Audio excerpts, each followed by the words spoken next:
This is Jeff Timberell, Director of the Southwest Florida Real Estate Investment Association.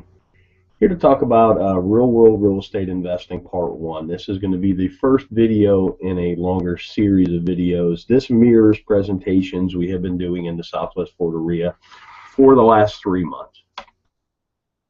Disclosure, we're sharing our own experiences and knowledge with you. Please do your own due diligence before utilizing anything here. This is not to be construed as investment advice, and you should seek competent counsel before trying this at home.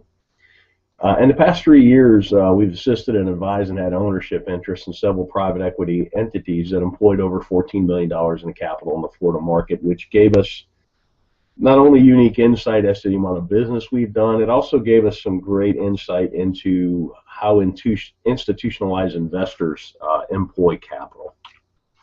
Number one key to being successful is to understand what you're there to do. In my opinion, this is the most important thing. There's so many people running around the world. There's a lot of people wanting to run around and try and do real estate investing. They take courses, they read books, they go to meetings, but they really don't know what they're there to do. They really haven't spent that critical time understanding what you're here to do, what's your mission, what's your goals. I mean, without having any goals, it's hard to achieve any goals, if that makes any sense. From our experience, the clearer the plan you have, you will be able to operate with a margin of safety. And that's the key word in this business, a margin of safety, because the ones that survive, last, and grow true wealth are the ones that don't make mistakes or make mistakes that you can recover from.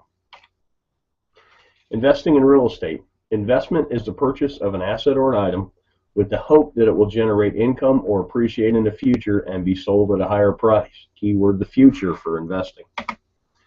So what does that mean? The act of committing capital to an endeavor with the expectation of obtaining an additional income and or profit. That's what investing is.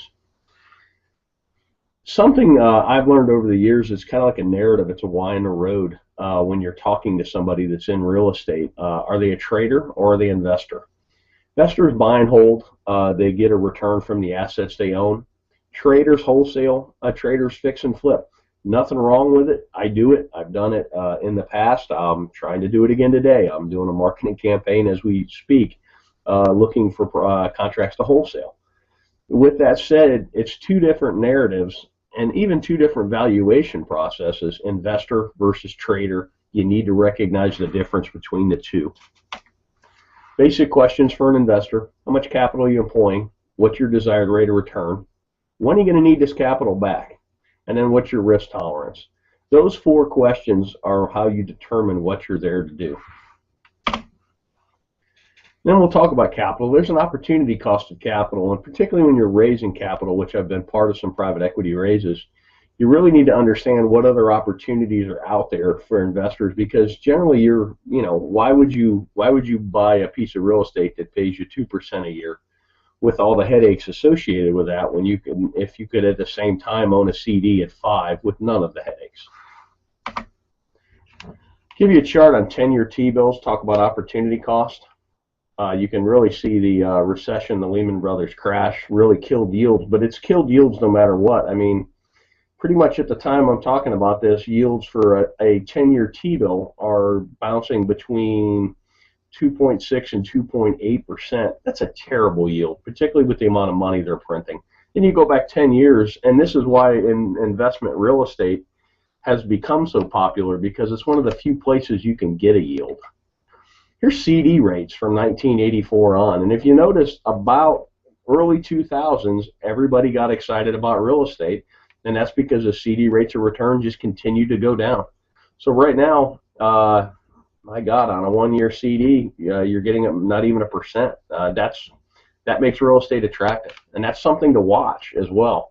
As CD rates and other rates on financial instruments go up, real estate may not appear as sexy, particularly to an investor who bought in the valley and bought right and has quite a bit of gain on the table. So opportunity costs in the real world. We already kind of talked about this.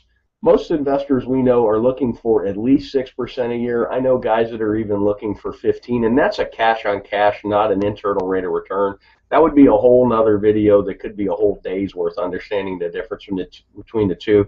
But what here I'm talking about is a yearly cash on cash return. And you got to be mindful of unrealistic expectations. I've seen people that have pitched 30% returns, and I've seen investors that are looking for 30% returns. And it's really hard to do. There's a lot of randomness and a lot of happenstance, and you're going to lose a lot more than you're going to win when you're dialing up those kind of deals. Unrealistic returns can lead to bad decision making because you seem to be chasing the golden goose instead of chasing a stable investment that pays you to own it. Let's talk about risk tolerance. These are two great quotes by Warren Buffett. And risk tolerance is really age dependent and your financial situation dependent as well. But here's a great quote. Look at the market fluctuations as your friend rather than your enemy. Profit from folly rather than participate in it. And that's most real estate investors. You're supposed to be a contrarian. I kind of put the world in, you're either a salmon or you're a lemming. You're either running with the crowd or you're running against the crowd. And here's another great one. The main danger is that the timid or beginning investor will enter the market at a time of extreme exuberance and then become disillusioned when the paper losses occur. The key is to not panic and do math-based risk assessments and then math-based evaluations and then sit down and decide what you're doing. You could have bought a home in Cape Coral, Florida at the height of the market at $320 and paid cash, held it all the way through the crash, and still got a better rate of return than CDs, and it's a terrible investment because your basis is so high. Or if you trade it out, you would literally be losing money.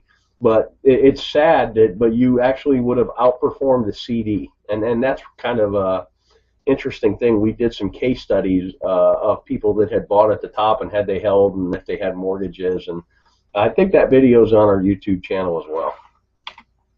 Thanks for watching. You can always check out our website at swflreia.com. There should be a link at the bottom of this video. If you're on our website, put yourself on our mailing list. We send out a lot of foreclosure information. We send out our meeting notices, and we also from time to time send out information like this. I hope this information is useful to you, and make it a great day.